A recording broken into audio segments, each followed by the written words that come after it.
ဒီလူဟာတကယ်လက်တွေ့ဘဝရဲ့အခွန်မန်ဆိုတဲ့ပွဲနဲ့ထိုက်တန်သူတယောက်လို့ပြောလို့ရပါတယ်။အသက်35နှစ်အရွယ်ကာယဗလမောင် Robert Tavakastro ဟာပင်လယ်ကျမ်းပြင်ပေါ်မှာဘာထောက်ပံ့မှမပါဘဲအေးအေးဆေးဆေးလမ်းလျှောက်ပြနိုင်လို့တစ်ကမ္ဘာလုံးကိုအံ့အားသင့်စေခဲ့ပါတယ်။ရေအောက်မှာမိနစ်30ကျော်ကြာအောင်အသက်အောင်ထားနိုင်တယ်လို့လဲဆိုပါတယ်။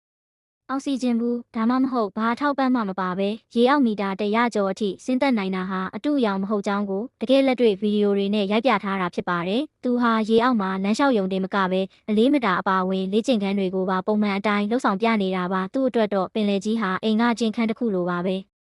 သူ့ရဲ့အံ့ဩဖို့အကောင်းဆုံးစွမ်းဆောင်ချက်ကတော့ဘာကူညီမှမပါပဲ52နာရီအတွင်း125ကီလိုမီတာအကွာအဝေးကိုရေကူးပြခဲ့တာပဲဖြစ်ပါတယ်။ဒါဟာတာမန်လူတစ်ယောက်အတွက်တော့လိုက်လို့ဖို့မဖြစ်နိုင်တဲ့လောက်ခက်ခဲတဲ့စံချိန်တစ်ခုဖြစ်ပြီးရုပ်ရှင်တွေကအခွန်မန်တောင်အားကြရမယ့်အခြေအနေမျိုးဖြစ်နေခဲ့တာပါတယ်။တကယ်ကိုအရန်ကိုအံ့ဩဖို့ကောင်းတဲ့သူတစ်ယောက်ပါပဲ။